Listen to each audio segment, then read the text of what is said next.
Well, well, well. We have a singer-songwriter, works for one of the biggest builders in London, Ontario, the Seal at Millstone Homes. Best friend, confidant, Ezra Lottery. How's it going, buddy? Thank you for having me, man. How you doing? Good, good. All right. Yeah, no, this is good to have you here, and I know we're gonna get into a lot of crazy topics today. Oh yeah. Yeah. So I know we got a lot to talk about. Yeah. Well, first thing I wanted to talk to you about was your music. Okay. I know that knowing you all these years, I know you have a deep love for music. You know, I've been a witness to your talent in that area. Just seeing you perform at church, and other places, and just seeing your songwriting ability. Just wanted to touch on that for a minute and see when did you first get the love for music? Like when did that bug get you? Well, I always knew that music was a gift, right? Of course, growing up in the church, I started playing the drums. But I was shy. Didn't like, the crowd. So the odd person in the choir would know that, I sing, right? But I try to keep it, low key, you know what I mean, for a very long time. It's not until I got older that I kind of stepped out, you know, with my brother, messing around and the odd person, and yeah. So, And then when did you start writing songs? that happened when I was incarcerated.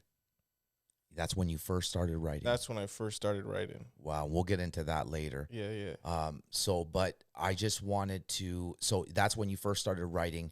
Now, when did you realize that, like, this is going to be like a calling on my life? Like I got to do this, like where it's just like, you have to write and you got to create music. When did you get that severe itch?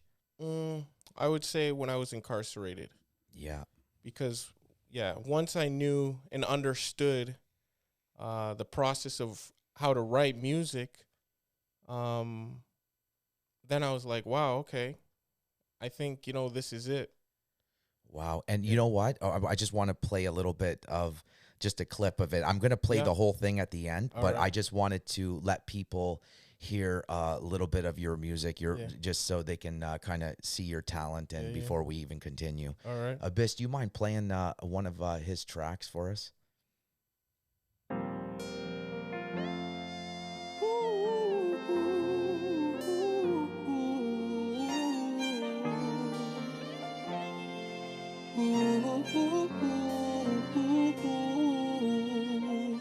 Taking away myself to do your will. Can't allow this flesh to get in the way. My life, it is for you. What a privilege to serve you. Benefits eternal life. Receive a crown, no sleepless nights. My stored up treasures, God's glory delight. I give it all away to be with you. Okay, that's good. That's good enough of a teaser for now, because I want to get into. I'm going to play the whole thing at the end for people to listen. And YouTube, you can't. There's no copyright infringement. He owns this. Yeah. He owns the copyright, just like I own my copyright for my music. We're good to play it because they're really strict that way. Okay. Oh yeah, they'll take down your video if you're playing copyrighted music. You can't everything here is all legit. It's all legit. Yeah. They can't touch us. Yeah. So so basically, just like when I listen to your songs, and I've heard pretty much all of them, except maybe the ones that you're working on, but I think I've even heard some of those. Yeah. So when you are sitting down to write, what is the main thing that you are, like, what's the process? What's the process you go through in your songwriting? So basically, I will start with a topic. So I'll let it play out. I'll let the beat play out, right? The instrumental, because you know how I do it, right? It's usually the instrumental, and then I just let my mind go. And usually it starts with the chorus, the hook. Really? Yeah. Starts with the hook, and then I write according to the hook. Yeah. And then how God touched my heart to write music is using his word. So everything is usually based off of his word. I noticed that there's a lot of verses and things in this song. Yeah. And on that note, we're going to get into another subject because we're going to go back to the music when we get into your testimony and things like that. Mm-hmm. But, you know, I think a lot of people have a big misconception on religion, and I just want to put it out there. Yeah. Rightfully so. Mm-hmm. Yeah.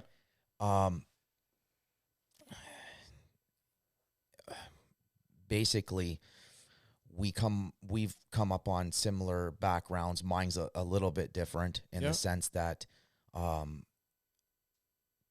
basically I grew up in a cult, right? So like the first 5 years of my life, you know what I mean, are actually up until I was I believe around 9. I was in a cult. It was Ambassador Baptist Church in London. Yeah. As you know the story, the pastor ended up going to prison. Yeah. Even that's how like warped he was, and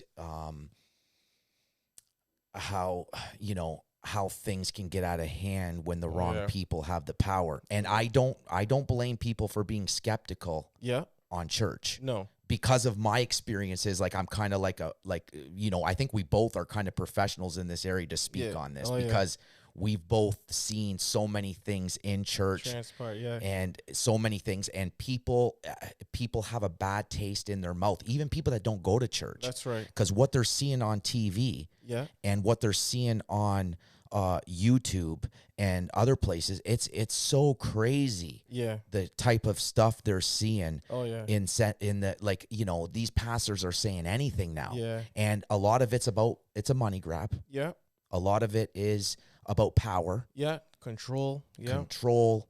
Con artists. That's right. People using God's name. So, and the sad part about it is even me as a Christian.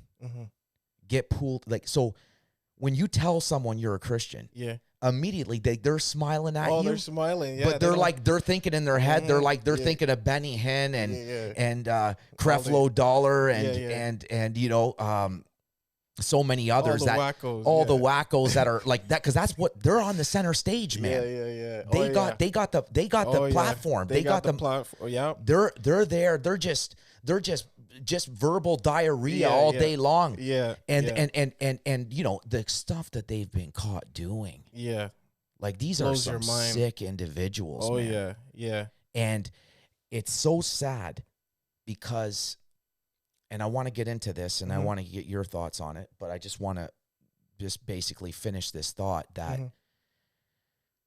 it's so sad that there's so many good, pure-hearted Christians out there. There is people that actually have a genuine love and respect for God. Yep.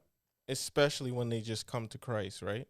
Especially before they're corrupted. Before it all begins. And it's so sad to me that these people basically they prey on that. Yep. And they basically use it as a means to, you know, basically benefit, line their pockets. That's right. Get more power. Yep. Have people submit to them. Yeah. And you know, it's just, and it gives every real Christian a bad name in the sense of, like, we kind of get put in that box. In that box, yeah. And a lot of I'm going to tell you, here's another problem I've been noticing. A lot of real Christians, they're getting sucked in by the lies as well. Absolutely. Because there's so much out there. Yeah. That they're getting sucked in. Yeah. To the whole misconception. That's right. Of what's going on in the church. Yeah. And I just feel that, you know, a real spotlight needs to be pointed on this. And I just want to get your thoughts on this same subject of what we're talking about here. Okay. So, I mean, it took a while for me to discern, you know, a lot of praying. And my journey actually was a great help because, you know, being in certain environments, you're just like, you know what, Lord? What my eyes are seeing is really not what it is. Like, that's not really what's going on. And so I always prayed and I said, Lord, grant me the spirit of discernment. I need to see things for what it really is. And as you know, like, I shared a lot with you, and I was just I'm noticing this, I'm noticing that. And I would question myself. I'm like, but is this just me, or is the Lord trying to show me something here? And it's not until certain events took place in church, right, that I realized, no, this is real, man. Oh, yeah. You know, it's real. And it's sad. And if you're not strong in the faith, you could find yourself right back into the world in no time. Yeah, either you're going to run away, Yeah, or here's even what it might even be worse. yeah, You basically crack yeah. under the pressure. You crack under the yeah. And you actually end up like believing, buying the lie. buying the lie. That's right. And so I just, you know, and that's another thing, is that people don't think that they can be deceived or manipulated. Yeah. They just think that they think that they're smarter than that. They're smarter than they that. They think, yeah, oh yeah, they can trick them, but they can't trick me. That's right. Yeah. Oh, I can go into a place and not have any kind of, you know, I'll know what's up. Yeah. Some of these guys are good. They are good. They're good. Oh, man. You can get like we watched that. I sent you that clip of that guy. Yeah. Who was talking about, he's basically a master deceiver, but he doesn't use it for bad. He uses it for good. Yeah. What he does, he goes and he shows people. Yeah.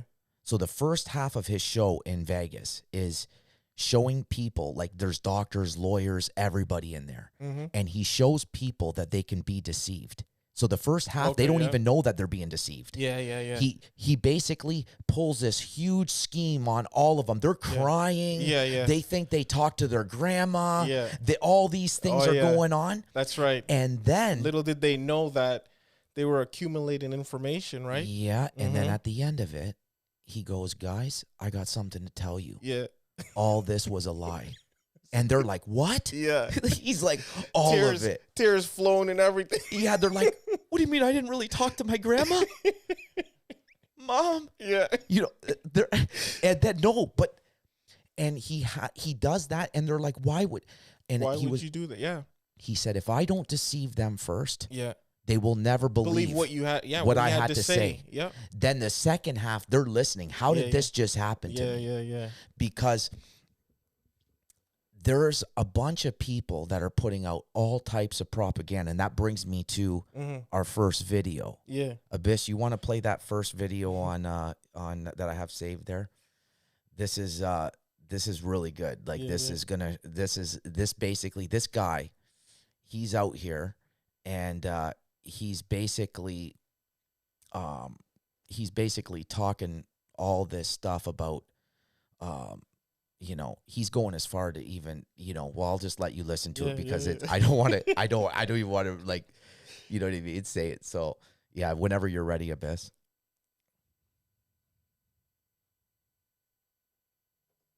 But the deal is this, is that the woman didn't realize who's an associate, her name was Jess or something, Jessica. That when questioning me about Starbucks and its lattes, that it's a concoction of milk. The John Stewart woman associate, I said, yes, it is a concoction of milk with some flavoring in it. Yes. And I said to her that milk is something that's produced by the mammary glands, and it is a body fluid. However, albeit produced by the mammary glands, and people tend to like its taste. It tends to nourish people. It tends to give life. Is probably, it's a strange thing that milk comes from the mammary glands and et cetera, et cetera, et cetera. And I said that semen, because I had this thing going back a year ago with me talking about semen and Starbucks lattes, and they do put it in there. Many people slammed me and said I should get off of it. One guy wrote me and told me he wasn't going to send me any more offerings until I stopped talking about semen in Starbucks coffee. I told him to keep his offerings.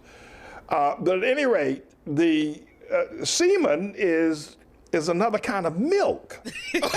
It's something that's produced by the testicle glands of a man. People tend to like milk that's produced by the mammary glands of a woman. Starbucks has figured out that people tend to like semen that's produced by the testicle glands of a man. So what's the big deal? If they mix milk and semen together, makes for some people a nice taste. Now, I don't go to Starbucks. I don't drink coffee, first of all. But when I said that, I know they're not going to air that. I know they're not going to edit it. I know they're going to put that on the air. They're not going to do that. But don't argue with me. Don't you argue with me. Please help Milk, support our ministry. Mammary glands, semen, read what it says. testicle glands, both are naturally produced by the body, and a lot of people tend to like them. Oh. So Starbucks has figured it out. So they blend a little semen synthetic with their synthetic blends of milk, and people drink Starbucks coffee. I don't, and I will not. And I advise you, don't drink it either, unless you'll drink some synthetic semen. Okay, that's good, Abbas. COVID-19! That's good. We're going to get to him next. Good old Kenneth Copeland. We're going to get to him next. Oh, yeah. So do you want to pull back up the YouTube so we can see the stream on there just to make sure it's yeah, so the reason I wanted to play this was it's so crazy. For one, Starbucks is not putting semen in their coffee. Yeah. But this is okay. And people they're eating this up. But what I think, this guy has a huge following. He's from Harlem. Yeah. He's got a big following. Yeah. But what I think is happening is that these guys, because there's no accountability, they start talking crazy. Like you could see he believes it. He believes what he's saying. Yeah. But so I think they lose they lose reality. They lose what they think is, like there's something. Yeah. There's something really wrong there. Well, he's saying that Starbucks figured it out, but he figured out how to deceive the people, right? Because he has a great agenda. He has his own agenda, right? And leading these people astray. Yeah, but I don't know what could his agenda be in telling people they're semen and that people like. Man, what could the agenda? Well, maybe he's like trying to like convince girls or something that it's good. It's a good taste or something. I don't know what could be the. When you diverge from the truth, most times you'll have a lot of following. But the moment you start talking about reality, truth, they don't want to hear that. Yeah. And so that's just the path he's on, right? He figured it out. Look at the bottom of the screen. What did it say? Support our ministry. You know what I mean? Support our ministry. Like, come on. He's up to no good, man. Like, he has his own agenda. Do I really care? Do I really need to know what it is? No. But it's we need important. to see. We need to see. You know what I mean? We can't be blinded by this, right? Yeah, but the thing is that there's so many of these people. The problem I have, what makes me so angry about this is that this is what, when people hear this stuff, yeah, it goes into we get pulled along with kooks like that. Yeah. Dude, it's the same thing of what happened to the Asians. Yeah. With because COVID came from Wuhan, they're beating the crap out of Asians right now. Yeah. It's the same type. So Mentality, it's like after 9/11, how many Arab people got brutalized that had nothing to do with it, or don't even have those views of those psychotic views of ISIS and Taliban and all that. Yeah. There's the problem is that we're living in a world that will pull us alongside with that. With that, yeah. And there's a lot of pressure for people to conform. Even in whether it's in the church or in the world or in whatever way. That's right. There's pressure from the community that you're a part of. To conform and to stay to a certain lifestyle. Stay in that line. Meanwhile, those people, they not just Christians, all religious organizations. They follow a certain code. And if you just stray from that code, you're on the out.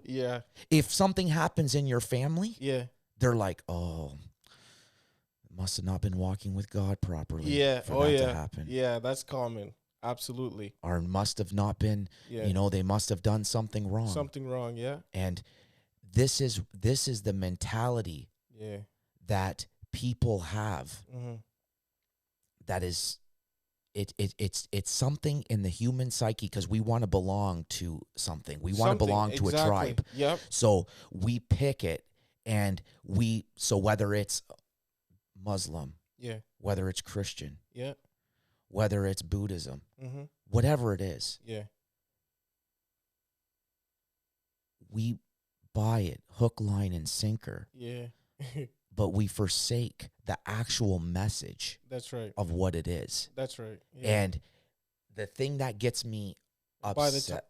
Go ahead. And by the time they figure it out, it's too late, right? It's too late. Yeah. So.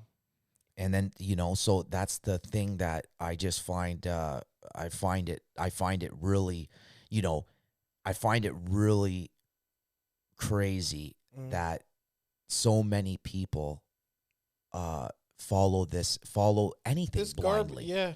They follow anything blindly, and they hold to it. Because I think what it does, I honestly think people do that so it holds their sanity in. So they find a way to they find a way to exist in the world.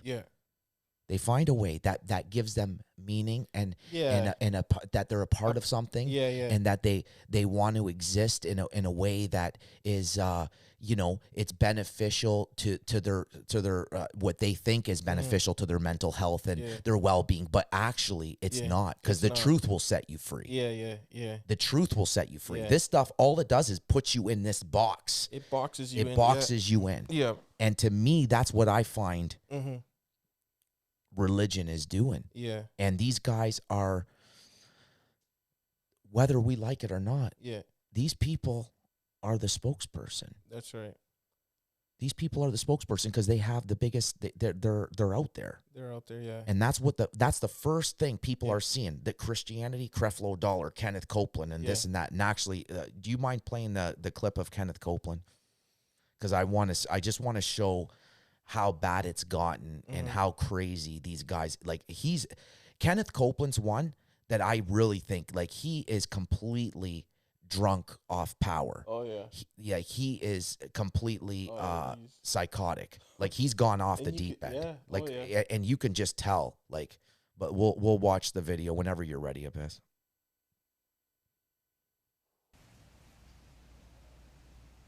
COVID-19. Look it up. Wait. Look. Burn. Well, I'm telling you, it gets hot down there. I mean, like Jesse says, it's Africa hot down there, man. And it gets... Are you listening to me? Because it's right there on the coast. It gets muggy, and that's what it takes to kill this thing. It hates heat. It hates humidity. It hates water. it just dies. I hollered at the top of my voice, in the name of Jesus, you get back up there where you belong. Boy, up it went. Ow. I messed us up. He said it. Look at it. Go. Exercise judgment Yes, right now. because go. Yeah, you can play the next one too. Sure did miss. In the name of Jesus. Oh, thank you, Jesus. Standing in the office of the prophet of God, I execute judgment on you, COVID-19. Oh, Ramash. I execute judgment on you, Satan, you destroyer, you killer. You get out, we break your power, you get off this nation. I demand judgment on you. I demand a vaccination to come immediately. Yes. It was already announced that a vaccination was coming when he said that. I call you done. I call you gone. Oh my gosh, look at him. You come down from your place of authority, destroyer. You come down and you crawl on your belly like God commanded you when he put his foot on your head in the Garden of Eden. You will destroy through COVID-19. No more. No more. Get ready no to more. switch it, Abyss, soon in a second. No more. Is finished. Finished. It is over. And the United States of America is healed and well again. Saith Wait till you see what. Hallelujah. Glory. of peace. Look at him. Look at that guy. He doesn't know what to do. He's scared. Look at him. Look at him. Look at him. The Prince of War. Look at the guy. The Lord Jesus Christ. When oppressive, mean, nasty people attack his people. When mean, oppressive, nasty diseases attack his people, George. The Prince of Peace takes his place. This is too much. Look at him. Yeah, you're He ready. becomes the mighty man of war. Yeah, so This is too that's you know, Oh, that's you know what I mean? Like, and the guy, I was watching that the guy, if you see the whole thing, yeah. the guy's like petrified. Dude, the guy beside him. Oh, I think it's playing. So it's still playing, I think. It's it's playing the best. There, yeah. So it's there is so much to it. Like, I just found that, I just found that, and these people, and he has the biggest, like, he flies all over the place. Yeah. He's going to all these nations and everything with the private jets and everything. And he's you know what I mean? Yeah. He's like, he's It's another wacko, man. another wacko. But Yeah. the problem is, Ezra, is these people are at the forefront. That's Yeah. the issue I have. Yeah. Hurting And many people. They're hurting many Yeah, people. Yeah. And like they got to get, and the reason I'm doing this is Yeah. because they got to get called out. Yeah, they do. They got to get called out. And even as, Christians are afraid to say anything. They are. They're afraid to, Yeah. oh, I can't talk bad about a man of God. That ain't Yeah. no man of God. Yeah. That's Call a it- fraud. Call it out for what it is. It's a fraud. Yeah. You know what I mean? Oh man. And see, but if you criticize yeah. or you say something, Mm-hmm. when you see like a real big contradiction or Yeah. something like that, right? Yep. You when you see that, Mm-hmm. you tend to you don't know, like, a lot of people get lost Mm-hmm. in that. Like they get Yeah. lost in what they're hearing and things like that, and they don't have the will Yeah. or the understanding Yeah. or the wisdom Mm-hmm. to be able to go, wait a minute here. That's right. You don't have to throw the baby out with the bathwater. Yeah, yeah. You can still be a Christian and not follow people like this. That's right. But the problem is that Mhm. a lot of people, a lot of Christians are buying into it. Yeah. For one, that's how these ministries exist. If that wasn't the case, if a lot of Christians weren't buying into it, Yeah. they wouldn't be having all these jets and everything else. There wouldn't be people giving that money. That's right. So there's people that are buying into it Oh yeah. big time. Yeah. It's like, it reminds me of I don't know if you remember back in the day when you used to get a call Mm. you would get a call on your phone Yeah. back when like everybody had a home phone before even cell phones were really big. Yeah. This is when the pagers were out. Okay. Yeah. And it used to be like this tugboat sound and be like, you want a cruise. Oh. You know what I mean? Stay on Yeah. the line and claim Yeah. your prize. Oh yeah. You- Yeah. Yeah. Listen, there was a lot of people that did that. Oh yeah. They thought they won. They thought they won. I knew somebody who did it. Mm-hmm. I'm not going to name their names. No. But somebody in my family actually did it. Yeah. And it was a trip from hell. They ended up spending thousands of dollars because what they do is they lure you in. They end up spending thousands of dollars. Yeah. The ship was leaking. They thought they were going to, the guy wanted to actually commit suicide on the Come boat. on. Oh yeah. He was like, I'm going to jump off this ship. Oh no. But people bought, that's what I'm Yeah, saying. yeah, they There's buy it. people that buy it. They buy it. Yeah. And, yeah. and it's sad. Yeah. It's really sad, Yeah. and That's why it's important. Like you gotta know your identity, man. You gotta find your identity. That way you're not. Nothing can just sway you to or fro. You know what I mean? Many people don't know who they are. It's like me, you know what I mean? I had to find my true identity. Unfortunately, it was in prison. Right? That's when reality hit. Yeah. So they have to they gotta know who they are. If you don't know who you are, anybody can just come and just lead you down a path. Yeah.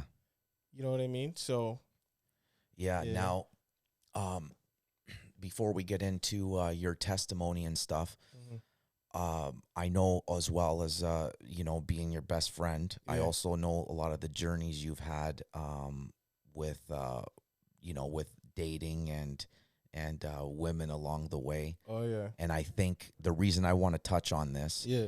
is because there's a lot of young men out there Yeah. that they're looking for a partner. Mm-hmm.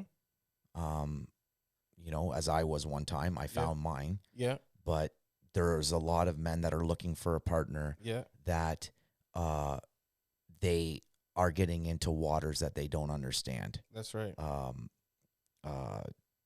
Achman likes to say, he taught me this thing, the guest from last week. Yeah. Okay. They're fishing in a dirty pond.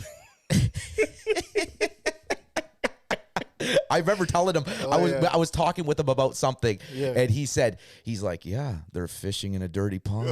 And I just started howling. Oh yeah. I was like, that is so true. Oh yeah. So now for all these boys out there that are fishing in a dirty pond, And they 'cause- don't realize and they it, don't right? realize it. Yeah, They think they're in the clean waters, Yeah, and it's yeah, this yeah. thing's corrupted. Oh yeah. Because a lot of times, and this isn't no knock on women. No. For one, before we get into this conversation, we should clarify. Yeah. We're not bashing women here. Not at all. Women No. are the greatest thing, Oh, yeah. that God's ever created That's on right. two legs for us men. You know what I Yeah. mean? Oh yeah. We're pro women. Yeah. We love women. Oh, you know what I yeah. mean? But the thing is that we also, there's, when it comes to finding a partner to marry Yeah. and just knowing a lot of your experiences, Mm-hmm. it's easy because guys, especially if you're having sex Yeah. before you're married, Oh yeah. you can get, as you like to say, lost In the, in the sauce. Oh yeah. Lost in the sauce. Very easy too. And Yeah. that and then you can start making poor judgments because you're so hooked on the bait That's right. that next thing you know, when a guy's like, when a guy's with a woman and they're doing it on the regular and stuff like that, Mm-hmm. they could easily, which we've seen it lots. Yeah. I know you don't. You've committed to, keeping yourself pure until yeah. marriage, Yeah. after, your experiences and stuff, which you'll get Absolutely. into. Yeah. But for guys that we know, lots of guys that have, Yeah. they start playing around and then they Oh, end up getting with a woman who Mhm. just totally takes them through the Oh man. through the ringer. To the ringer, yeah. And then next thing you know, we hear they're getting a divorce or yeah. that something's gone wrong, and Yeah. the woman's leaving with and leaving Oh, the yeah. guy with carrying a bag like Yeah. back in the day, those little sticks with the little bag at the back with their clothes in it. You know what I mean? So it's like, and then and then they get a baby out of you. They get They got and you for everything 18 changes. They got you Oh, for yeah. 18 years. Oh yeah.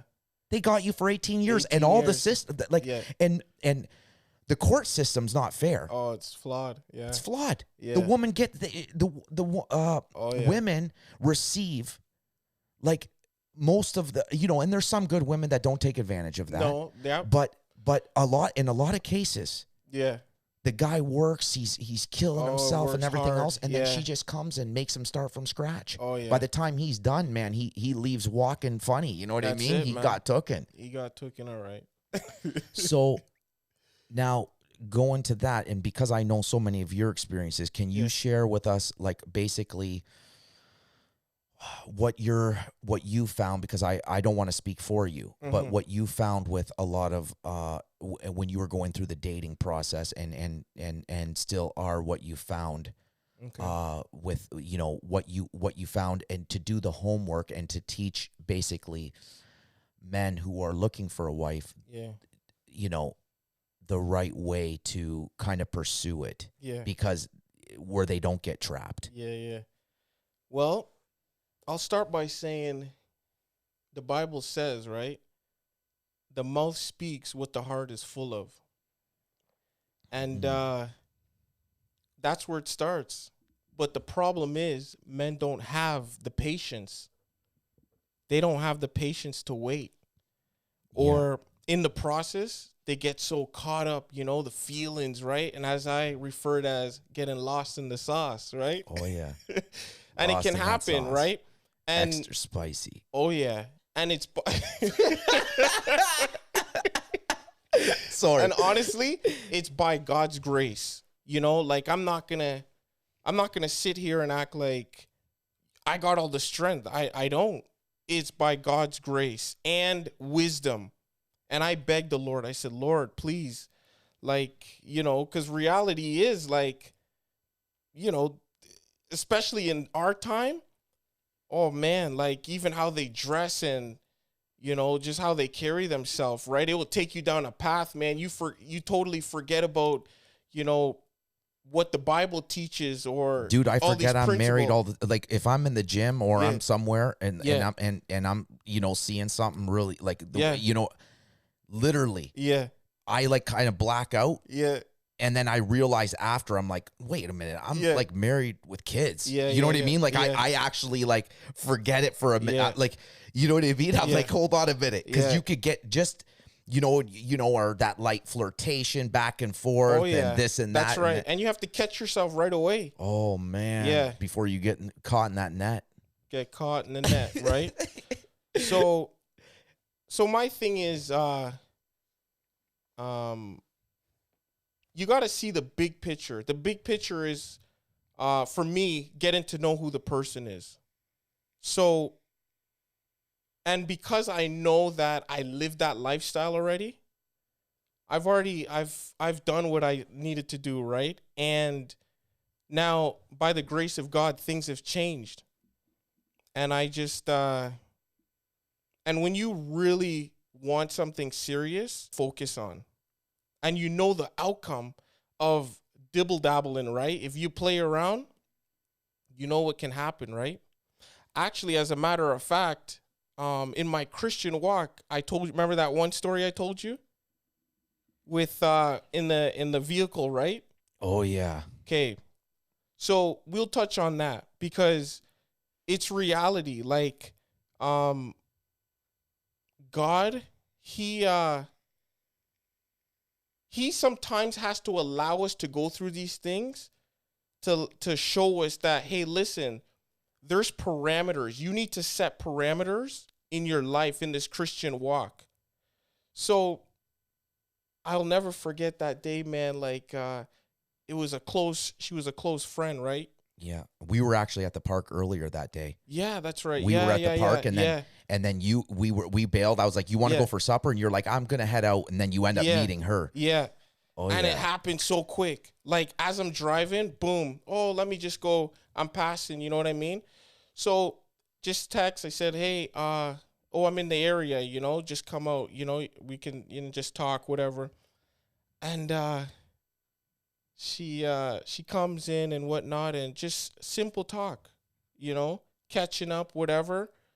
Next thing you know, the feelings, like the flesh just starts, you know what I mean? And thank God it didn't go too far, right? Like, it was just touching, feeling. And man, long story short, when I got home, Yeah. oh my goodness, the conviction that hit me, I couldn't even sleep the whole night. You called me in the morning. Yeah. Yeah. And what I did was, I'll never forget, the Lord told me, see, a lot of times we think that we can just sin and do certain things, but that's why accountability is important, right? And thank God that we build that rapport where I can, just share with you and say, man, listen, man, I screwed up here, Yeah. and then you can lead me. And that's why I respect you, because we're not yes men to each other. Yeah. It's just, this is what it is. Like, if you're wrong, we're wrong, and you correct and you say, okay, Ezra, cut that individual off, whatever it may be, right? Yeah. So anyways, I'll never forget when the Lord convicted me and he said, I want you to message your overseer. And I messaged my overseer in Toronto. And mind you, I didn't have a relationship with him.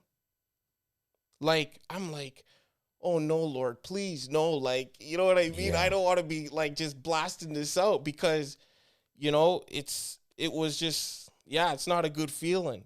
Yeah. So anyways, I messaged him, and it was late, right? I just couldn't sleep. Like, the Lord will not let me sleep. So I messaged him. I didn't receive a reply until the next day. In the morning, I can't remember. It started, I think it was him first I text. Yeah. And then I called you. And then I seen my dad in the morning and I told my dad. Right? So now I didn't just go around telling individuals, like, the Lord touched my heart who I needed to share it with, right? And that situation really helped me going forward. Just to show that, look, it's real. If you get too close, it's like a spider web. Like, I always use the analogy, there's a spider in the corner, and that fly is just buzzing around that spider web, right? And all it takes is just a piece of just a little bit of that the wing to catch that, and the spider has it. That fly, right? Yeah. It happens. It's so smooth, and that's why my encouragement is know God's word, because the word of God is what's gonna keep you on that path, right? And a lot of times for me, it's like there's always a scripture that pops up in a moment. You know how the word says he will bring all things back to your memory. And that's a lot of times that's what happens, right? So knowing God's word, and don't like, you can't, it's like, But like in your dating experience, yeah. where nothing like that has happened, Mm-hmm. like, because I know that was one incident, but I know you've kept it like really, just getting to know girls, and you're very cautious, especially after that situation. Yeah. So what's your advice to guys that are that are finding a woman to marry, Okay. that are looking to are dating, Mm-hmm. what's the way that you would suggest? Like, I know one of the things we've talked about is like, do the homework, get to know them That's right. really well. Yeah. Don't get caught up in certain Yeah. things. Like, But you have to leave the flesh aside. That's the challenge. Because when the flesh comes to the surface, and by flesh, you're Everyth- talking about having sex. having sex and, you know, getting caught up in all the, you know, touchy-feely, this, that, right? Because that leads you down another path, and now you're no longer interested in getting to know the person, right? So as you would usually say, that we like, you know, put the carriage before the horse, right? Yeah. And you got to have self-control and pray. It's honestly, it's the Lord, man. You got to pray and ask God for that strength, you know. But I find that once you go down that path, like, you're almost doomed, you know. And now in my life, like, the Lord is just, you know, taking me to higher heights and deeper depths, right? And, you know, he's showing me, like, there is no room for failure, you know, and things become more important. Like, it just, you see things more clear and how it can destroy you. One wrong move, all it takes is one bad decision to mess everything up. Yeah. All those blessings that God had poured in your life, all it takes is one bad choice, man, you know. And for me, I look at the consequence, like I weigh it out. I'm just like, okay, man, like, especially now when he's taking you to a place, you reflect a lot. Like, this is what the Lord has done for me in my life. Like, look at all the beautiful things he's doing, right? And you weigh it. You weigh the consequences. Like, you're just like, it's not worth it, you know. But it's you gotta want it, right? You know, if you want something serious, you're gonna pay the price. Everything, there's a price you must pay. Anything good, nothing good comes easy, and that's what people fail to understand. Like, for whatever you have built in your life, you know, you shared a lot of things with me to even encourage me and strengthen me. There was a price you had to pay. Yeah. So because I understand this now, like, I know I have to go through that process of spending time, getting to know the individual, you know, and like, do whatever you have to do. Like, if you got to do it from a distance away, you do that, right? And a lot of times, understand your flesh. If you're feeling like you're in the flesh, stay away from that individual. Yeah, because, and even for some people that don't have a conscience about, like, basically having sex and doing all this stuff, like going out, you know what I mean, with multiple, like, or even in dating, in a dating situation where they're thinking they're going to marry this girl and they're together and they're doing it and everything else. Also, there's also, that might not be the right one. Yeah. But because you're so lost, like you, because that's another aspect of it. You could have a girl that's doing all the right things at all the right things. time. That's right. And you're just like, oh my gosh. Yeah. And you could be actually, there's a lot of people that do marry because the girl's so good in bed. Yeah. That's and, right. And that's why they're like, man, I never had a girl like this before. Yeah. Man, she knows, you know, she knows the spots. Oh, you know what I mean? Yeah. And the thing is, her recipe's on point. The recipe's on point, man. It's like the freaking Kentucky Fried Chicken homemade recipe. So, no, but the thing is that they're you know, you so some, and then you could get lost in that. Oh yeah. You could get lost in in that, and then next thing you know, you marry the girl, and then it's like, whoa, who the heck is this? That's right. Because what they didn't realize is the whole time the girl's been studying you. She knows what you're about. She knows. She's doing her homework. She's done her homework. You're lost. You got lost. So you're just going through the maze, and they're just dissecting you and studying you and going, oh yeah, I know exactly how to get him to do what I want him to do. That's right. Yeah. There's no getting out of this web. No. I understand him. Yeah. I often find, like, it's so weird, even in my own marriage. Mm-hmm. I find that it's like, I've come to realize that too, is that like she understands me in ways that I'm like, how did she know exactly what I was gonna do? And I think in my head I'm like, that's important, but it's because she understands me to such a high degree that she knows what I'm gonna do and how I'm gonna react. Yeah. She knows how long, I can, she knows the boundaries, right? Yeah. So the thing is now, but if you got a woman who's up to no good that knows all that stuff, oh boy, yeah, that could be good luck. dangerous. Yeah, That could be dangerous. Yeah. You know what I right. mean? Yeah, and that's why, because we all have a weakness, our weak point, right? A weak area, but to learn discipline, and thank God, I had to learn discipline along the journey, right? Being single for so long, right? Like, you got to learn to discipline yourself, So, because when they figure it out and they start now operating where you're weak, how are you gonna act to that? Yeah. You're cooked. You know what I mean? Or if you're strong enough, if you're disciplined, right, you can, you know what I mean, get back on track, right? But a lot of times that's not the case. Yeah. So, oh yeah. Yeah, and it's just like, and that's why I wanted to just touch on this, because I think there's a lot of people that are, getting into relationships and figuring out what it is that they want to, they're trying to find a life partner, and things like this. And I heard one guy say, it was my favorite. He goes, who you decide to serve is going to let you know whether you're going to, like, who you decide, like, what God you pick is going to let you know whether you're going to heaven or hell. Yeah. What woman you pick on earth is going to let you know whether you're in heaven on earth or hell on earth. Oh, okay, yeah. So it's like, those are the two biggest decisions. That's right. Yeah. Whom you're going to serve, and who you're going to marry. Because you could wake up every day either to a nice, beautiful dream, or you could wake up every day to a nightmare.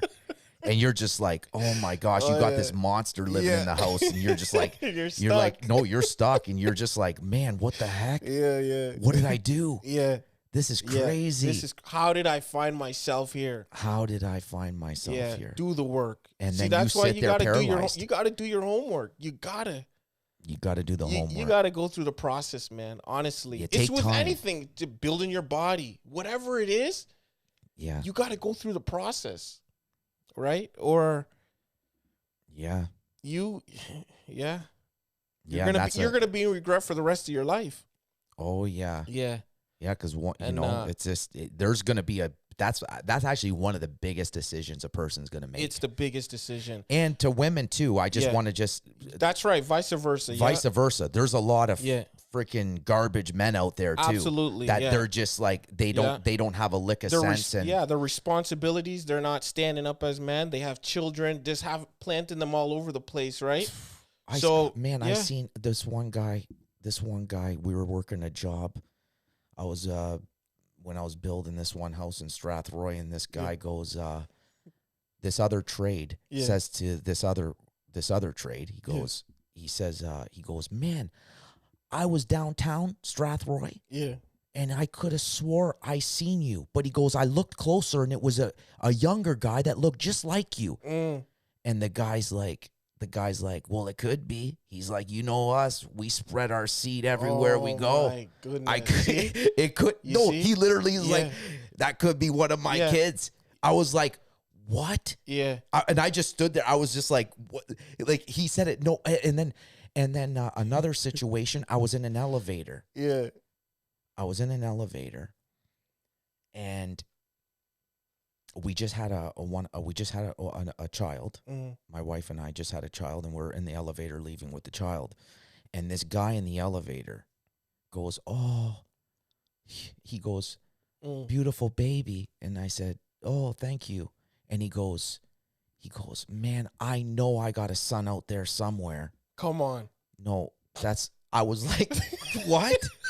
He goes, I know I got a son out there somewhere. Oh, man, another character. Another right? character. Oh, yeah. But it's just like, and he was serious. He was dead serious. So there's a lot there's a lot of garbage guys out there too. Oh yeah, absolutely. And they don't got drive. Yeah. And like I would say, if you're a woman looking for a man, you want to find a man with a lot of drive. That's right. A guy who's going to get stuff done. Yeah, purpose. Who has purpose? Purpose. Yeah. Destiny, like a purpose, like a guy who's driven to something. That's right. Who's got stuff going on. Yeah. A lot of girls, they're like, why did another relationship went down the toilet? Yeah. And it's like, I wonder what happened. Yeah, yeah. Well, what do you mean? The guy was, you thought you got him as a deadbeat. Yeah. And you thought somehow he was just all of a sudden going to become Mr. Perfect. Yeah. It's like, man. Oh. You know what I mean? Yeah. It was the writing was on the wall. Yeah, right there. It was right there. Somehow you missed it. Yeah. I'm not saying it can't happen. You can get with a loser and he changes around his life and stuff like that. But in a lot of cases, in most cases, if the guys, I never seen this one coming. I heard girls say that before. I never seen this one coming. Well, it's like, man, what do you mean you never seen this one coming? Yeah. He didn't have a job when you met him. Yeah. He slept until 2. Yeah. He's a pothead. Yeah. You know what I mean? Like he has to before you guys go in for dinner, he's got to smoke a joint. Yeah. It's like, you know what I mean? Yeah. You ask them to take out the garbage and you watch the car leave and the garbage is still there. And then she's like, yeah. I never seen this one coming. I never seen this one coming. But she got too caught up in swag.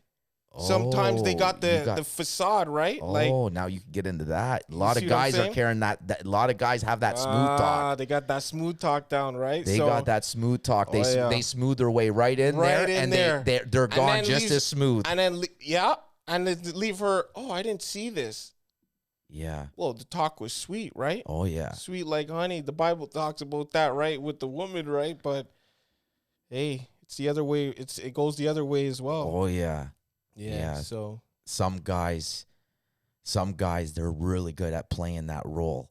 Really they can just smooth finesse their way in. Oh yeah. I remember when I used to go, when me and my buddies used to go to the clubs before I became a Christian. Yeah.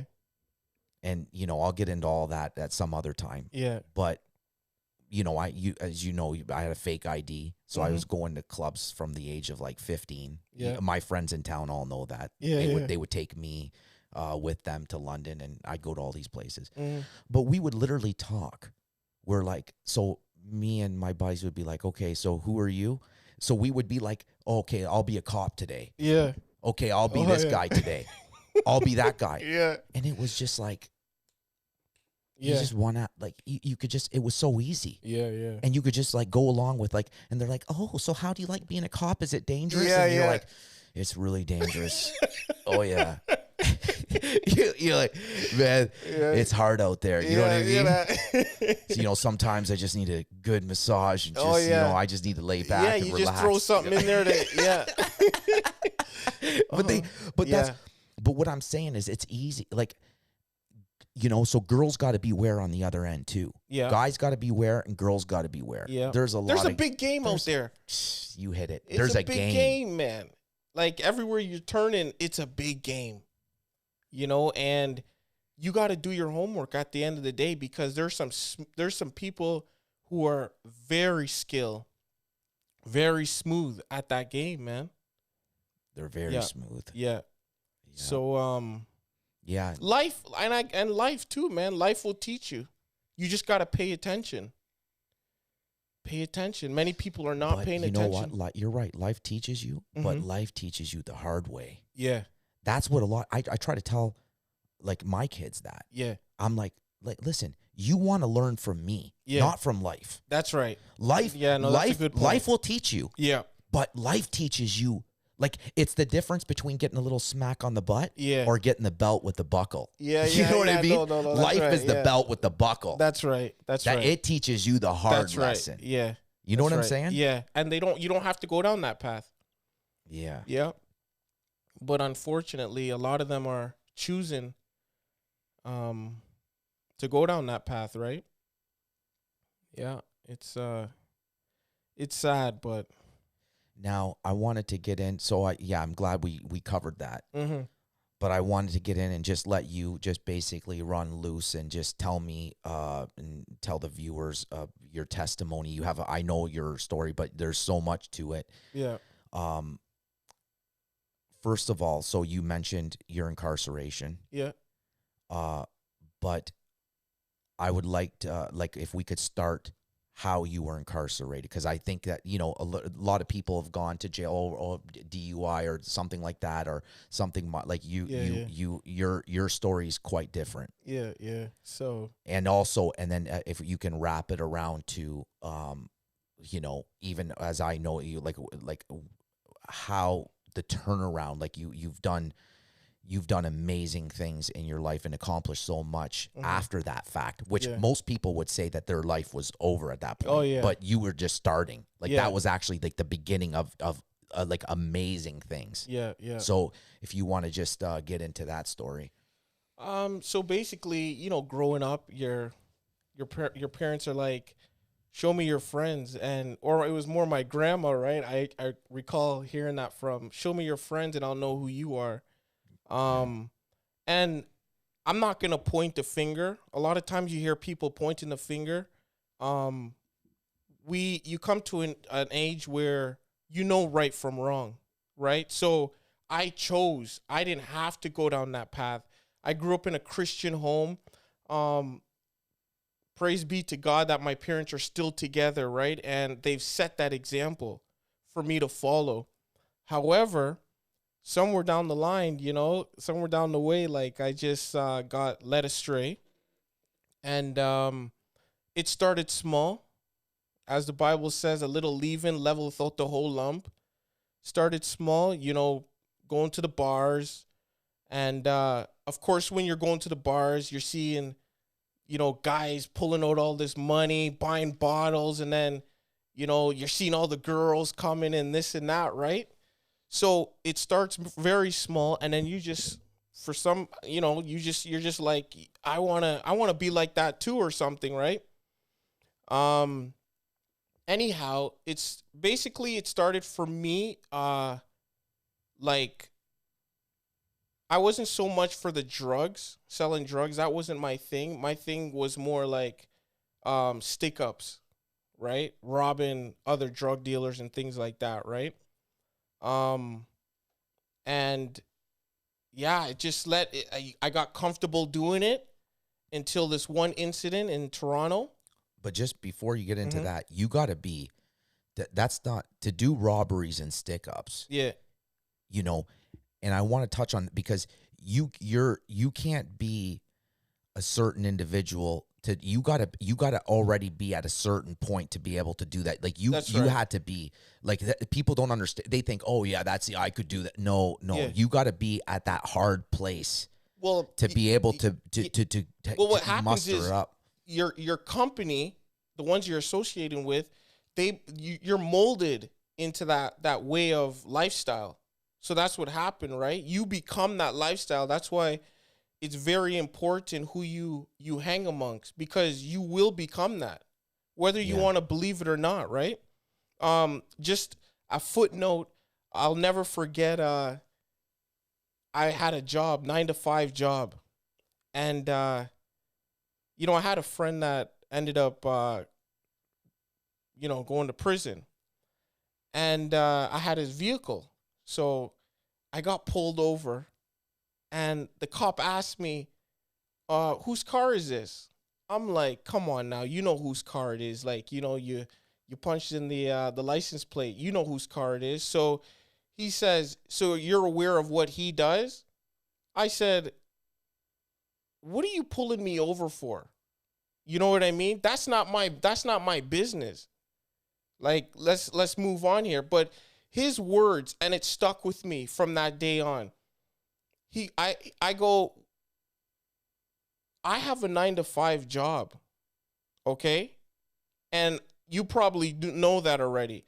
And he said, Well, I will say it's just a matter of time until you start doing what they're doing. And that never left me. Wow. Right? So it's the group that you surround yourself, you become that. Whether you want to believe it or not. You know what I mean? If you know if she's a good girl going to school, but she's hanging out with a prostitute, it's just a matter of time. It's just a matter of time, right? Oh, yeah. That the money, the glamour, all the glamour is just gonna suck them in. And that's just pretty much what happened. So it's not that I ever portrayed to be like that bad guy, you know, that bad boy, because even when I was living this lifestyle, many people around me didn't even know I was doing it. So I didn't throw it out there, right? It was just that I set my mind that I wanted the money, you know, I wanted the girls, whatever, right? Yeah. Everything that comes The with whole it. lifestyle. Yeah. So, and it wasn't to say like, to go around telling people, oh, I want to be, you know, like I got this and I got that. That's not what it was about, right? It was just about feeling good. You know what I mean? So, yeah. And so when you when you were can you get into the actual crime that got you incarcerated and Yeah. then your journey from that? Okay, so basically that day when was it? So November 2006. It was the 22nd going into the 23rd, because it was late at night, right? And then, so basically I had messaged somebody I know out of town, and actually was in Toronto, and I said, do you have a mission lined up? Like, can you line up a mission? So he said, yeah. And I said, okay, I'm going to come down there. You know, made my way to Toronto right away. And I'll never forget when I came upstairs, my mom was praying and she looked me dead in the eyes. And I'm like, oh God, I hope you're not, you know, like you're not showing her something, right? But anyways, went to Toronto. So when I got to his residence, right, there was supposed to be the three of us going out to carry this out, right? So basically we'd have a driver and then me and him would you know, stick this group up. So I'll never forget, like before the third guy came, I said to him, I said, listen, man, for some reason, I have a bad feeling about this guy you're bringing. And I probably met this guy twice. And he's like, nah, man, he's solid. He's solid. I know him for some time now. He's solid. And I'm just like, listen, I'm telling you. Famous last words. You know what I mean? So, anyways, the guy shows up now, right?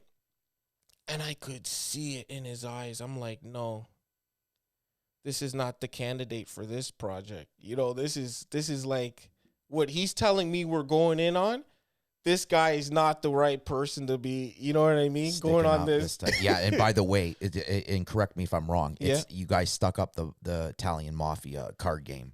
Well, it's not so much that they were making it sound like that. But no, it wasn't, you know, it was a mixture of, you know, individuals, right? Cultures. Yeah. So anyways, he's like, so the guy shows up and I'm looking at him and I'm like, nah, this is not good. Anyhow, we left. As we came out from the building and we're walking on the sidewalk to go to the vehicle, I heard the voice audible. I heard the Lord's voice say, this guy is going to give you guys up. And then my reply was, no, Lord, I came too far. Like, I'm not going to I didn't come all the way to Toronto to go back. You know what I mean? I came too far. So pride, right? That's pride. And anyways, we get to the location and, you know, I think, yeah, I had my mask on. And I don't think my co-accused had his mask on, right? Because he was on another level, right? So we wait until we couldn't just get into the building. And was it a full mask, like just the eye showing? Yeah. Wow. So. And this is pre-COVID, folks. Yeah. So, so we get to the back door, right? And so the guy that, you know, I'm like, I don't have too much confidence in, right? He's the driver. We wait until somebody comes out the back door because we can't just get in to have a cigarette. So someone came out, had a cigarette. The one, and mind you, like all this has already been out there, right? It's done case, whatever, right? So the one individual, so my co-accused, he jumps out and then I follow. And we both have our guns. So once we get in, we shoot like to let everybody know this is not a joke. However, so there's a lot of people in this building, right? Like in this gambling place. And one guy takes off. He got out the front door, man. My co-accused is gone, man. He just leaves me. So I'm in there now by myself with all these guys, right? And I'm just you're pointing the gun at everybody. I'm like, look, you know, so there was the one shot, and then he came back running in. So then that's when now I proceeded with getting all the belongings, whatever, the money and stuff, right? Now, when it's time to leave, we shoot the gun again just to let them know, hey, we're not playing around. So, you know, I just hope I just hope there's no Superman in here because, like, you know what I mean? You're going to get it. So we left. We got away. Now, when we get to the red light, I noticed the police across the street. And I'm like, oh, no. Right? Because it could have been that guy who ran out that had the opportunity to call, right? The cops, yeah. So the police is across the street at the red light, and then we're making a right turn, right? And as we're making a right turn, we just see the car now coming behind, cruising slowly behind us, right? And from that point on, it's game on because you got all this money and man, you're pumped, man. You're just like, man, we're not going down easy, right? Like, oh yeah. So we tell the driver, step on it. Like, cause the sirens come on now, right? We say, listen, step on it, man, go. And man, we took off down that highway and the police was not giving up. So we let off some shots. We just put the window down and just let off shots. And I mean, it's not funny. It's funny not now. Funny. Because you're so. I know that's praise not. Praise be to God that nothing happened, right? Because that was one of our charges. Our biggest charges was attempted murder on a police officer. Oh, and that they don't. That alone was 10 years, and I'll never forget when the police he was trying to scare me with that. Right when I got caught. But anyways, so shots go off. And that's when they call, because there was two cops eventually behind us, right? A second cop showed up and they just called off the pursuit. So we got away, ditched the vehicle. We got a cab. So I'm like, I didn't want to do that. And how much cash did you make out with? Oh, man. Like over $5,000 or? No, a lot more than that. Like 20? Yeah, but we're up there. You know what I mean? Like 25. Yeah. Wow. So, and I mean, for an episode like this, dude, you're just like, man, this is, we're going through all this for this. You know what I mean? Yeah. But you just don't know. And so we get away, get back to his residence. And I didn't sleep all night, right? And I said, first thing in the morning, like, I'm leaving, I'm out. So, long story short, I get back to London. And when I get back, dude, like, man, you're just like, you know, you're there, you're just like, oh, man, is this guy going to give me up? Like, is he just going to start spilling the beans, right? Oh, yeah. Because there's something to trace after, right? Like, you know, there's the vehicle and You know what I mean? Like there's so yeah. many like loopholes. Yeah. So anyways, I did what I had to do. Like, I try, stashing this, stashing that, right? I had enough time. And dude, next thing you know, so I'm in the bedroom, dude, and I'm seeing this on the new PL, dude. I'm just like, oh my gosh. I'm like, this is not a good situation, right? Watching it on TV, man. Coming upstairs for breakfast and you're just like crapping your pants. You're like, oh, I made you some bacon and eggs. Yeah. And you're just like, oh, you're like, man, you're just freaking out, just wondering like when the ball's going to drop. I'm just picturing that, like you just there, like just, oh my gosh. And you're trying to be normal and you're like, and they're talking to you, but you're not processing anything anybody's saying. It must be like, nobody was around, dude. I was like just in my own little world, man. I was in my room, dude. The TV's there. I'm taking this all and I'm like, oh no, this is not good, right? So anyways, I get a phone call. I get this weird number. And the thing is, I picked the phone up. So automatically what happens is it just shows your location. So that's how they would have known I was in the house. So anyways, dude, after that phone call, bro, it was on, man. It was now, on. because it was there was shooting at an officer, they came in all guns blazing. Oh, Is that man. not correct? Well, they didn't. There was no shots No, fired. but when I say gun, like guns drawn, oh yeah, the whole thing, like yeah. did they have a helicopter there? No, I didn't see no helicopter. Just no. like tons of cruisers, Oh, SWAT. they blocked off the whole road. Just police everywhere, man. Like when I came out, like I heard the big bang because they knocked the door down, right? And when I came out of the room, dude, because they're like, Mr. Lottery, if you're, come out, whatever. And so when I come out, dude, I'm all these lights, the beams and everything, man. Wow. And when I get close, because the basement part, right? Like the upstairs. Yeah. And I look out, I'm looking straight outside and I'm like, oh my gosh, this is intense, right? One wrong move, they're going to light me up. So I get outside, dude, or they have me now. And my mom, man, she's on her knees, dude, like just crying out to the Lord, that stuck with me. And yeah, man, they put me in a undercover cop car. Streets were blocked off, police, man, like police galore. And yeah, and that's where it all started, man, the interrogation, all the way back to Toronto. Right? And they're just like, Mr. Lottery, you're looking just 10 years alone for attempted murder on a police officer. So you may want to give up. I said, listen, I don't know what you're saying. And, it ends up that, so what they did, their tactic was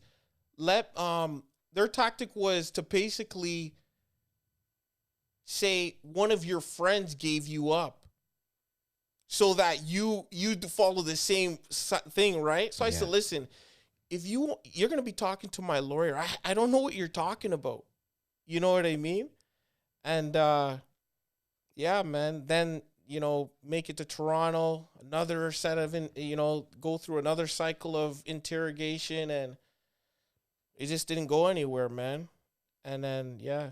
And then you end up pleading. So you decided the Lord touched you to plead guilty. Yeah, but there was a long process because remember, it dragged out for a long time. Yeah, but 3 years. I was on an 8 o'clock curfew.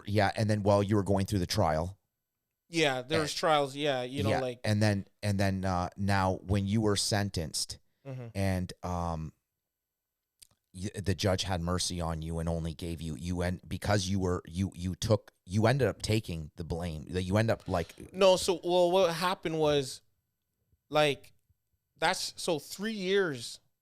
Within 3 years, God was like working, because the whole time I was like, I'm not, because they were asking 8 to 9 years from me, 15 years from my co-accused, because he had a longer rap sheet. Yeah. But then the other guy, the bad feeling I had for that one guy, he's the one who gave us both up. And that was another thing too that I forgot to mention, is that how they got us. So they got the driver first. The driver immediately just gave up the guy he knows well. Yeah. So the only way they got me was the text message. So he didn't get rid of the text messages in time. So when they got him, they had his phone, and then that's how they were capable of getting me. Yeah, which shows you too. Yeah. People can talk all that brother talk, and man, I'm ride or die with you. I'll be with you till the end. Man, when the real thing starts coming, they'll throw you under the bus in a minute. That's why I always tell people, I'm like, listen, if you're gonna live this lifestyle, just know it's not gonna turn out well, and be willing to pay the price. I made up my mind because I knew, right? Like, it's gonna go bad at some point. You know what I mean? But a lot of them don't count the cost. They don't consider that. They just think that they're gonna get in the game and the movie's gonna end nice. You know? Yeah. It never ends nice. So now fast forward. Mm-hmm. Your sentence, you were given how many years? 3 years, 9 months. 3 years, 9 months. Yeah. And you now let's get into, because I know that prison is where a lot of the changes happened in your life. Yeah. Can you get into basically your experience in prison? Okay, so once I'd gotten sentenced, like immediately there was a bitterness against God, right? Yeah. Like I said, no, Lord. 3 years, like in the earlier part of the 8 o'clock curfew, like the 3 years, I was dibble-dabbling here and there, right? But then the Lord told me to put it to an end, that lifestyle. And I did. So I started getting into the Word and reading books and things like that, right? So anyways, the sentence, I'll never forget, like, and there's a lot of I'm leaving out, right? Because there was a letter that was written, like, even to the point where the Lord touched my aunt's heart to give me a scripture verse, right? To show me that if I didn't make the right decision or plead guilty, I was gonna do that time. Yeah. So that it was that one scripture verse, and it's what he who covers his sins will not prosper, but whosoever forsaketh them shall have mercy. And I never had a scripture verse convict me like that. That's what did it. Wrote a letter. Of course, me and my co-accused, we were tried together. So we went to court together, right? With our lawyers. And of course, we couldn't communicate. So the Lord was dealing with my heart, saying, look, Ezra, this is what you're going to have to do.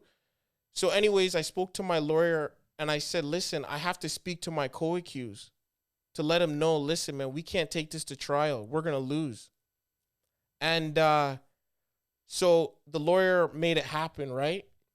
Where both lawyers were present, and me and him sat down and we talked, and I told him, I said, listen, man, we cannot take this to trial because we can't afford to put anybody on the stand on our behalf. It's just not going to work, right? With everything that was presented, it wasn't going to happen. So he agreed, you know what I mean, to plead guilty to it as well. So, man, yeah. And then, so anyways, long story short, the judge gives her verdict, and, it ends up being 3 years, 9 months. And man, I started right then and there. I made up my mind. Like, I'll never forget, like, out of the courtroom, and going into them cuffing me, and then going into the elevator, and I'm just like, this is it. And then to make it even worse, the one of the cops, the police officers that dragged me out or took me to the paddy wagon or to the holding cell, that's what it was. He's like, man, you got a long way ahead, like, he's just not helping the situation, right? So I made up my mind at that point, God, like, why would you do this? Why would you allow this to happen? Like, 3 years on an 8 o'clock curfew. I did my best to not come to this place. And on top of that, I told my lawyer, I'm like, listen, I'm not doing time, eh? God is going to help me out of this. And he's like, Mr. Lottery, you pleaded guilty. You're going to do time. So in my head, I got it impregnated that it's not happening. And so anyways, I got this bitterness, man. Like, I made up my mind. If anyone disrespect me in there, it's going down, right? And so long story short, I'll never forget before I got to my mother institution, because I'm going to be doing federal time.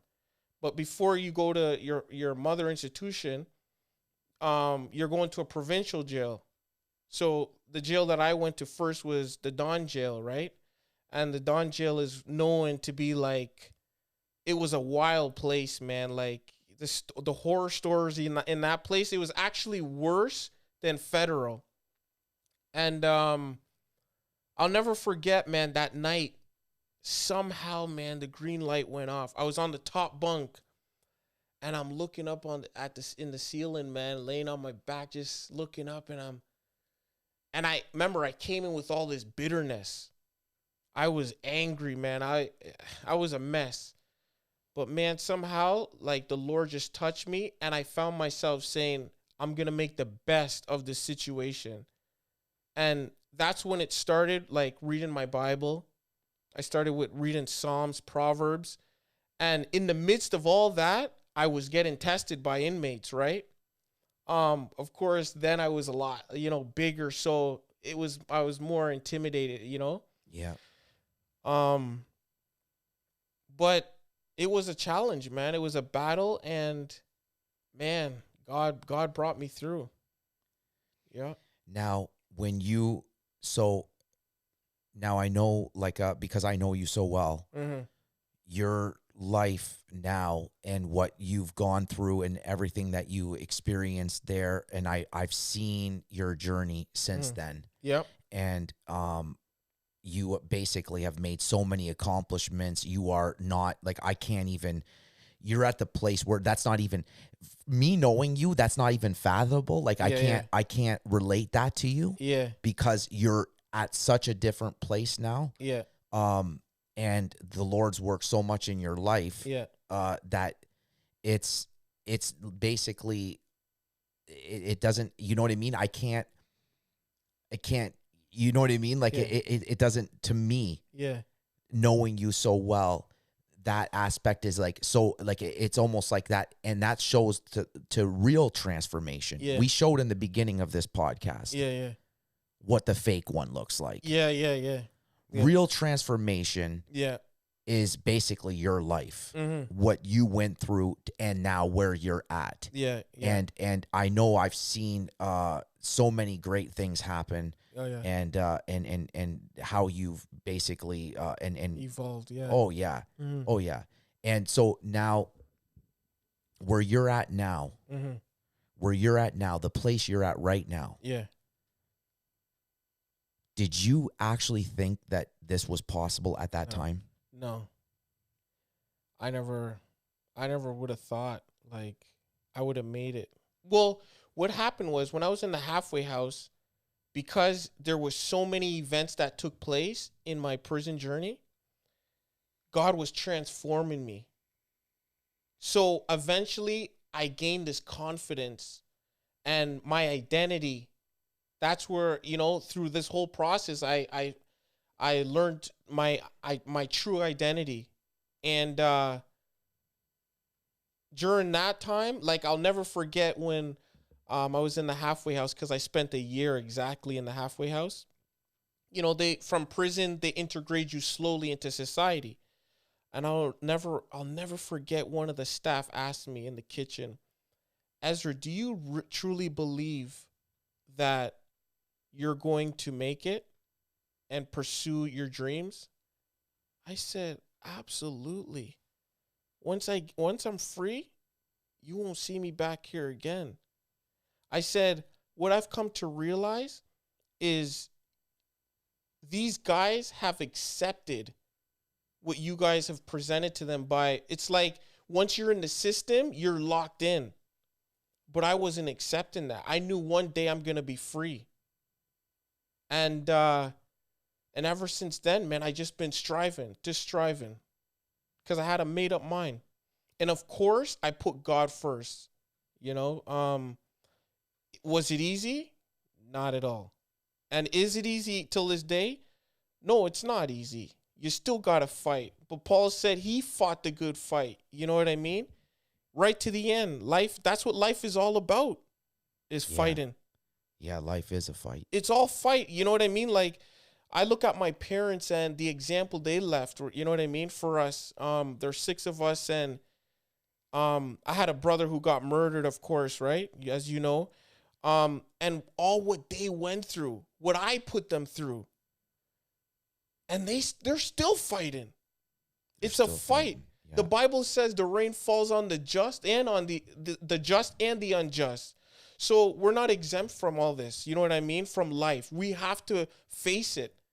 But if we just hold on, man, God said he will never leave us nor forsake us.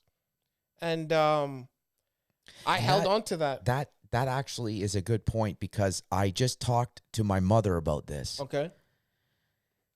Because I was explaining to her, I'm like, listen, being a Christian, yeah, and you know, walking through life, we don't have this perfect life where nothing happens to us and everything else. I gave many examples. I gave many examples. Like, basically, if you really know the scriptures, the scriptures is full of suffering.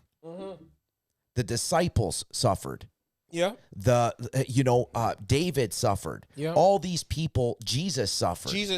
Yeah. There's a pattern of suffering. There's a pattern. The difference is we have a peace that passes all understanding. Yeah. That we go through it. Yeah. And we also have to realize too, and I want to get into this as well, is that we got to realize too, not everybody is what they seem. Not everybody's what they see. Part of the fight, unfortunately, is, is as we're going through life, like life can be hard enough and swing all sorts of situations your way and things like that. Yeah. But on top of it, we got to deal with haters. Oh, yeah. People that just, whatever. That's inevitable. It's inevitable. Yeah. But on top of, like, if life's not hard enough, you got to deal with people making up false lies about you. Oh, yeah. People just hating you for no reason. That's right. They don't even know you or have a chance to get to know you, and they're bullies. That's right. You got to deal with bullies. Yeah. Right? Yeah. Or people or the worst ones is the ones that are all, hey. Yeah. How's it going? Yeah, they're tuned. Long their time voice, no see. Yeah, all of a sudden their voice just gets high. Yeah. But inside, they don't have no good, No, they don't mean well. They don't mean well. Yeah.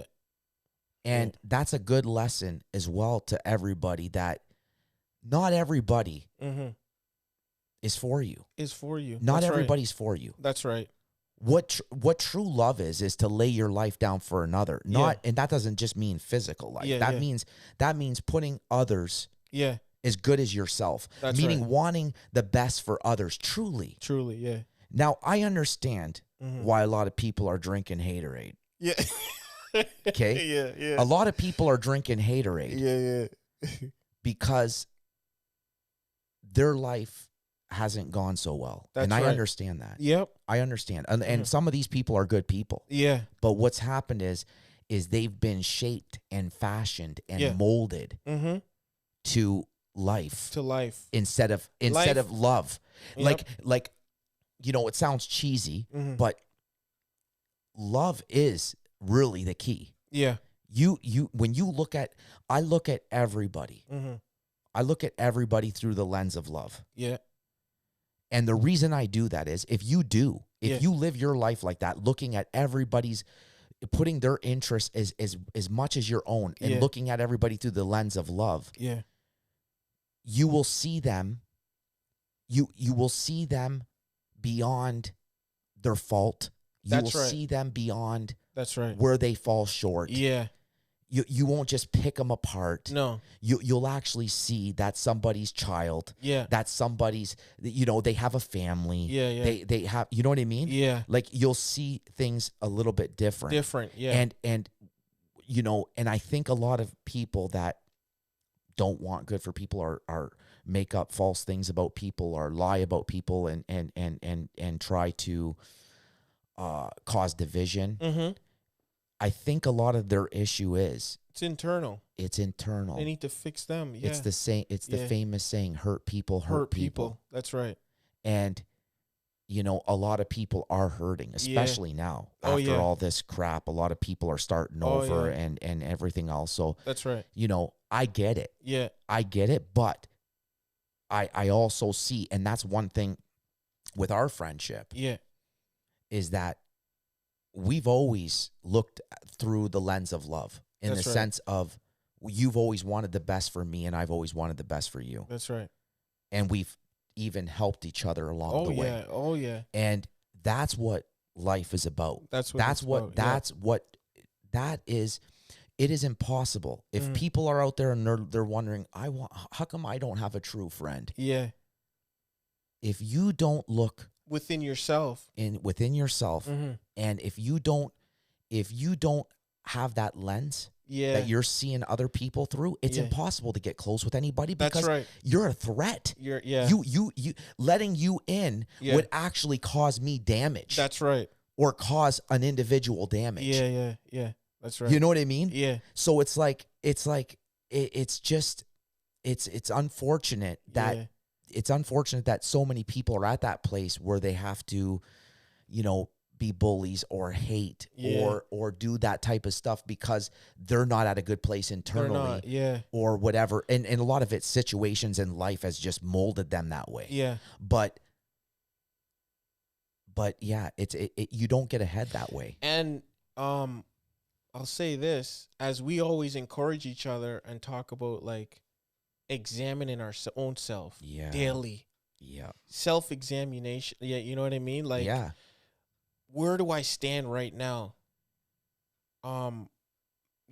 Checking yourself daily, man. Yeah, because if you're not fixing, you got to fix you in order to really be that example to others, right?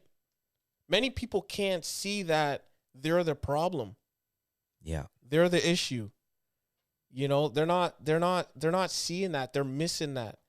But I think even for our relationship, our friendship to be so strong, it's because we do self-examination and we can be real with each other. Yeah. The odd time you'll be like, Ezra, whatever, I noticed this. I just want to clarify or, bring this to your attention. Yeah. And I don't say, man, what are you talking about, man? No, I listen to you, and it gives me something to go back in to assess myself, my character, Yeah. and that's how Bible talks about sharp iron sharpeneth iron. Yeah. But the problem is nowadays we got too much yes men, right? Yeah. Everybody is just, they're not being real, man. Yeah. And I'll tell you, life is hard Oh. when you don't have a real friend, man. Oh. It's my rough. Gosh. It's You hard. feel like you're on an island all by yourself. Yeah. Oh yeah. Yeah, so Yeah. No, and no, it's amazing to me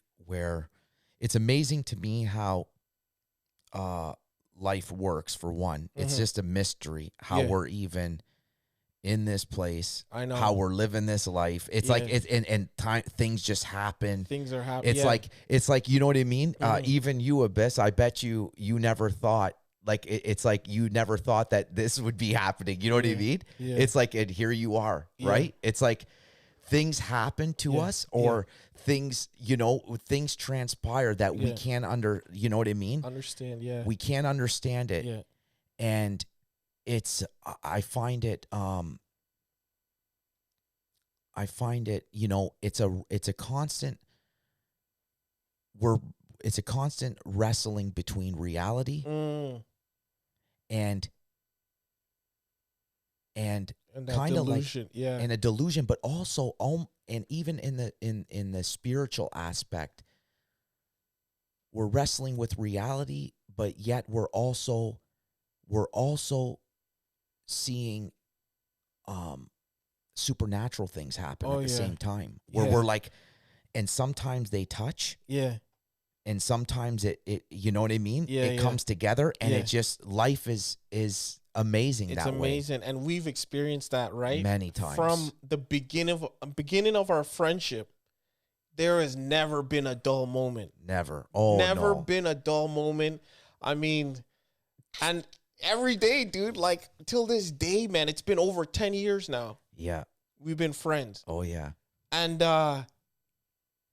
dude, like every single day we you know, there's something, I think, for the most part, we're just like, man, like, would you believe such and we talked about this, and it's transpired, right? Like, yeah, man, life is it's interesting, man. It's interesting. Oh yeah. Well, I'm gonna wrap this up in a minute. Do you have any like, do you want to promote anything? I know you got your YouTube where this song that we're gonna play is, you can see it at what is it? Ezra Lottery. Yeah. And then they'll be able to see all your stuff. You can look up stuff with he's in fitness as well. You can look that up. That was a part of the journey, of course. That was a part of the journey. And fitness, and you got, in your Instagram is what? Ezra_Lottery. Ezra_Lottery. So follow him. And and then we'll just I want to end on your song. I want to play the whole thing through, and then you can, and then I'll just say a small goodbye, and then we'll close it up. You can play that anytime, Abyss.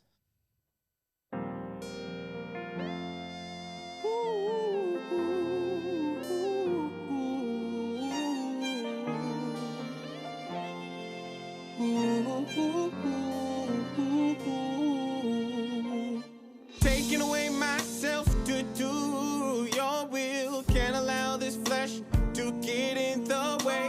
My life, it is for you. What a privilege to serve you. Benefits eternal life, receive a crown, no sleepless nights. My stored up treasures, God's glory delight. I give it all away to be with you. I am yours, so I will follow anywhere you want me to go. Yeah. Please guide me. Lord, please guide me. Lord, guide me. I am yours, so I will follow anywhere you want me to go. Yeah. Please guide me. Lord, guide me. Submit my life in your hand, Lord. I don't need nothing else. For the closer I get to you, the more I long for you. Over yonder, where you are, I'm longing to be, awaiting to hear, good and faithful servant, well done, my child. I am yours, so I will follow anywhere you want me to go.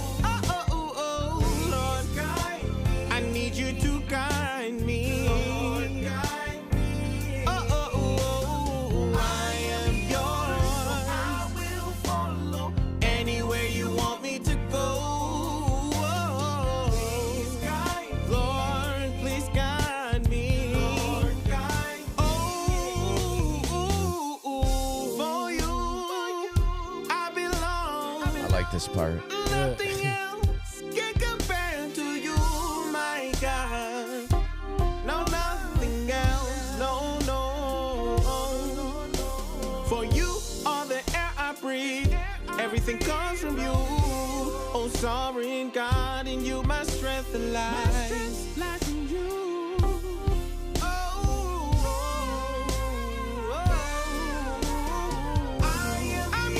I'm yours, Lord. Anywhere you want me to go. Yes. Guide me. Lord, guide me.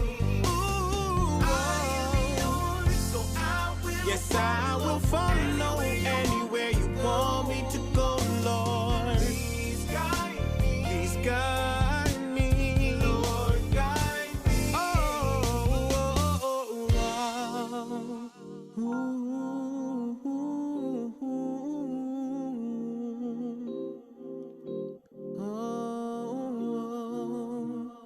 Lord, I need you to guide me. Wow, excellent. Yeah, to God be the glory. Yeah, Yeah. no, that's really good. Yeah. Yeah, so, well, this was a really good podcast. Yeah, well, thank you for having me, right? Yeah. And yeah. check us out. Check us out on Instagram. Follow us. And also subscribe to our YouTube channel. That's Tap. You can go to Tap and then hit subscribe. And Ezra, Yeah. to be continued. All right. Definitely for sure, gonna man. have you back, man. Oh, Yeah, definitely gonna have you back. yeah, You're gonna be a regular. All right. Thank you, man. All Once right, again, and Abyss, great job. Take us home, man.